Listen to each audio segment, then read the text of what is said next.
Welcome to the Game of the Year Awards 2022 on Worth a Buy. It's easily been the worst year for big games. I mean, it's been tragic. It really has. However, if you are a PC user, you've had one of the better years because you will have access to the early access games and indie games. And for them, it's been a phenomenally good year. So let's get in. And before I do, I have to say that some games were missed. Obviously, I smashed my elbow into bits at the end of last year, and that spread right up to, I've had a horrific year for my arm. I've been unable to play certain games, so there's a lot of games missing from, well, not a lot. I still managed to do, I think, 124 unique games this year, but there's some missing. Sifu is one. Bannerlords 2 is missing because that came out as I moved house. I was out of action for weeks, months, about 1.5 months, if you remember, when I moved house. So it's just shit happens. It's not my fault. It just shit happens. So we'll just make do with what we've got anyway. So we'll start with the first category, strategy games. All these categories are games that have fully released, so you'll not find anything from early access in these categories. That's the rules. Early access games can only be in one category, and that is early access. So these are all full release games. So we have Expedition Rome, which I really enjoyed. It had a good map, it had good tactics, good combat. It had everything, and I think it was only £20 for it, if I remember rightly. It wasn't a triple A, I think it was a double A game. Might have even been an indie game, I can't remember. Then we had Total War Warhammer 3, another good game. I only put 10 hours into that. I was having bad arm time at the time when that came out. I couldn't really do much, but it is a great game. I'm playing that again, and I'll probably do a full review on that next year if people still want us to. There's Heroes Hour, which was a little indie game. I think it was a tenner. It was like an auto battler, but you had a map where you planned all your strategy of your armies, and then you ended up into a battle, and you could cast spells and all of this and do some tactics in that. And it was a brilliant little game. I really enjoyed that. Then we had Starship Troopers. Great strategies in that, great tactics in Starship Troopers, and I love the franchise of Starship Troopers as well, especially the first movie.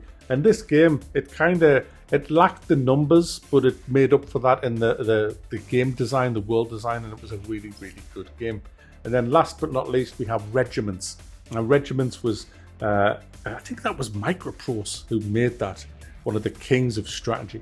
And that game was set in modern warfare with tanks and stuff like that, as opposed to all the others, which is set back in the sword and fantasy eras. So a bit of a contrast from the other games, and a very good strategy game. But for me, the winner was Expeditions Rome. I think that just had everything. And it was a great price as well. So that's getting my strategy game of the year. Next up, we have shooters. There's not a lot of these. We've got Warhammer Dark Tide, which for me, it was all right. I had some great games in that, but it was very kind of samey, rinse and repeat. All the maps kind of felt the same. There was a very limited amount of missions in that. You had to grind your ass off to get anywhere. It was just like most games this year. Yeah, it was all right, that kind of thing. Same with Call of Duty Modern Warfare 2. I thought the multiplayer was garbage. The single player campaign, is what it is with Call of Duty, I guess. But the thing that kind of saved this game is the co-op missions, which I really enjoyed in Modern Warfare 2 from 2009.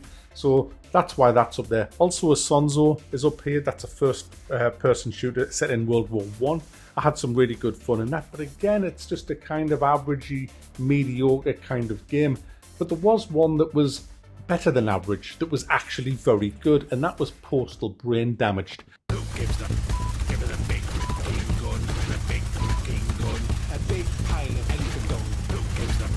Give it a big fucking gun, a big fucking gun, give it a big pile of anything gun. And that wins my Game of the Year for the best shooter. It had kind of everything. It was a bit of a twitch shooter. It had grappling hooks, great gunplay, stick your lips out fucking guns. It had good enemies, decent AI, a really fun map, and it was just a really good game. Next, we're going to move on to early access, and I'm going to run down this list very quickly, and then I'm going to wither it down. We had Motortown Behind the Wheel, Diplomacy is Not an Option, Tiny Combat Arena, LX2, Ready or Not, Planet Crafter, Foundation, Lumencraft, Dune Spice Wars, V Rising, Songs of Conquest, Kingdoms Reborn, Farthest Frontier, Dinkum, Gonna Heat PC, The Wandering Village, Slime Rancher 2, Stranded Alien Dawn, and Warlords Under Siege, and Army of Ruin. All of them brilliantly good. I really enjoyed all of them. But I whittled it down to Planet Crafter, which was a great exploration game where you were thrown on Mars, you had hardly any oxygen, you had to scramble from place to place to where you could get oxygen to breathe, you had to craft loads and loads of stuff, you had to build rockets to affect the weather, you had to kind of terraform the whole planet. It was brilliant. I cannot wait to revisit that next year. It's had a lot of updates since I first reviewed it, and I think it comes out next year, and I cannot wait. It's a freaking brilliant game. Diplomacy is not an option. Is a city builder where you get attacked by absolute hordes and hordes of enemies. It had such amazing customization. You could just twiddle and tweak it to whatever you kind of fancied playing. A great game. Again, another one to watch next year. And what about V Rising? V Rising is pretty much better than every AAA game that came out this year, and I mean that. If V Rising had been fully released, it would probably have won Game of the Year. It's a brilliant open world co-op game and multiplayer PvP game with tons of bosses, tons of abilities, loads of exploration, loads of crafting, loads of building. It just has it all, and it looks great as well. Fabulous game. Probably contender for Game of the Year next year. In fact, definite contender for Game of the Year next year. Motortown Behind the Wheel was a little driving simulation game. Really good. The way that it was put together was just so fun. I just really enjoyed playing that. And then you had Ready or Not, which was your kind of like your Rainbow Six Door Kicker co-op kind of fun game. Really enjoyed that. There was a lot of bugs and stuff in that, but it was still very playable. It's had a lot of love since I last check that out, so I can't wait to get back into that next year and just see where it's got to. Then we've got Kingdoms Reborn, which is a city builder, a really good one. It looks absolutely gorgeous. This has been the year of the city builder, really. There's been loads of them in early access, and nearly all of them are good. There's a couple of bad ones, but most of them are good. This is one of the better ones. And then you had Gunner Heat PC, which was a tank simulator. Pulling up. We haven't had a tank simulator for ages. We've had tank arcade games, but not really simulators like this. And this is so immersive, so real. It's just brilliant. It needs a lot of work doing to it, but the concept's there, the game's fun, and it's definitely one to watch in 2023. And then finally we have Army of Ruin. This is just pretty much copied directly off one of the best games released this year, which is Vampire Survivors. It's like a shinier version of Vampire Survivors, but doesn't quite have the depth. But it is in early access. This could end up beating Vampire Survivors. I like where it's going. I like the direction. I'm really having a blast playing it. It's something I'll be certainly playing over the holidays myself, just to complete it, to max it, because these games are, you play to max them out. They're just really fun games. But the winner's V Rising. Nothing touched that this year. It was just the best early access game released this year. It was just phenomenally good. And if you haven't played it, I highly recommend you grab a copy, because it is just brilliant. Now, I would normally have a role-playing category here, but the only ones I've got's Elden Ring and Marvel's Midnight Suns. And Elden Ring would just easily win that. So so it's not really worth doing it. So I'm just going to move on to actual Game of the Year. And these are full release games, and you're kind of looking at, you've got Expeditions Rome, Vampire Survivors, Total War, Warhammer 3, Gran Turismo 7, Heroes Hour, Starship Troopers, Postal Brain Damage, Raft, Star Valor, Spider-Man. I'd already reviewed that. That was just the PC version, but I reviewed it on the PlayStation a couple of years ago. Regiments, Isonzo, Railguard, COD, Elden Ring, Warhammer Darktide, Exian Grounded, and that's it pretty much. They are the best full release games. I have whittled it down, guys. I've whittled it down to Grounded. You all remember Grounded? That's like Honey, I Shrunk the Kids. Really good game. Excellent survival game where you have to kind of survive in the garden, uncover the story by exploring, crafting, surviving. Had you on the edge of your seat, 4-player co-op. Brilliant game, and looked fantastic as well. Definitely in with a shout. Expeditions Rome, I've already talked about that, so we'll skip over that. Star Valor, this was a top-down elite, essentially. You could be a trader, a pirate, a mercenary, whatever the hell you wanted to be. And it had a big open-world universe where you could warp between systems, trade between planets. It was just great. Top-down took a bit getting used to, but it was a fabulous game. Definitely in with a shout. Then you got Elden Ring. A game that, when it first launched on the PC, was easily the worst game I've ever played on PC. It just didn't work, so I never even got to play it. I think I'd give it 9 out of 10. which it deserved because I couldn't get it to work with a controller, my mouse, everything was f***ed. It was just garbage. So I ended up waiting until my arm was better and I could use a controller. Then I bought it on the PlayStation 5 and was able to play it without problem. And what a great game it turned out to be. A very good open world, no hand holding at all. The battles were brutal, even with some of the non-boss fights were quite brutal. And you'd open a door in a castle and this big knight would just come walking towards you, capable of one-shotting you, because I was playing like a squishy mage.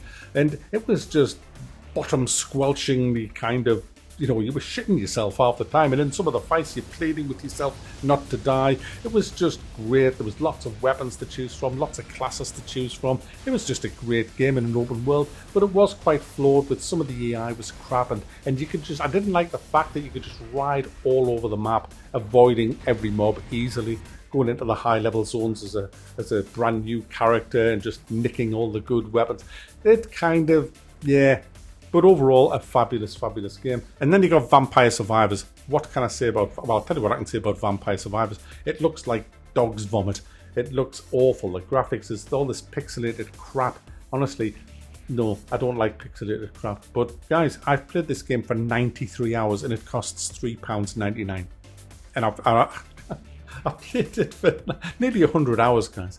And I've enjoyed every single minute in this game. It's a game where you have one character to start with, and he's shit. You go out on a map, and every minute, more and more monsters come charging at you. And it automatically shoots for you. You don't even have to shoot, you just have to guide your guy around the map. And it sounds awful, but it is phenomenally good. Because the strategy in the game is to obviously stay alive by avoiding the enemies, but at the same time, picking up weapons, unlocking weapons, evolving them by pairing them off with certain trinkets so that they become all-powerful. And you become all-powerful with different builds that you put together. And every character, and there's tons of them, and there's a lot of different maps, and there's tons of unlocks on the maps and secret areas. They all unlock stuff that's useful. You don't get unlocks that say, oh, congratulations, you've done 10 headshots. You get unlocks that say, now you have this, and you can use it in the game. So everything you unlock is valuable. And I did complete the game this year. I didn't do another video on it. I should have. But I've got the DLC, which is like 50 pence or something. And I'm almost fully completed in that as well with the new characters. It's amazing, amazing game. Now, before I announce the winner, I just want to mention Stray. I didn't like it. That's why it's not in. So... so what wins? How can you decide between a top-down $3.99 pixel game and a £50 AAA game like Elden Ring that looks absolutely stunning and has way more immersion, way more depth? You can't, because you would never pit them against each other. But because of the way it's worked out this year, they have been pitted directly against each other. And whichever one I choose, I'll feel bad about the other one, because I love playing them both. I mean, 97 hours in Vampire Survivors, and I've just bought on the PC Elden Ring again, and Cass is going to play it with us in co-op. We're going to have a blast. We'll probably put 100 hours in between us on that in our spare time. So it's you kind of choose. So it's going to come down to technicality, really. And Elden Ring's going to win it for that, because of the graphics, because of the way that the game immerses you, the open world. You kind of compete with that, and that has to count. And likewise, Vampire Survivors is only $3.99, and that's got to count, and it does. But do you know what? Fun-wise, I would give it to Vampire Survivors, but immersion-wise and just gorgeousness and beauty and the spectacularness of the fighting and everything, you give it to Elden Ring. If I had my way, I'd make it a joint, but obviously I can't sit on the fence, so I'm giving it to Elden Ring purely on a technical basis. So there you go, Elden Ring and Vampire Survivors are both fantastic games of 2022.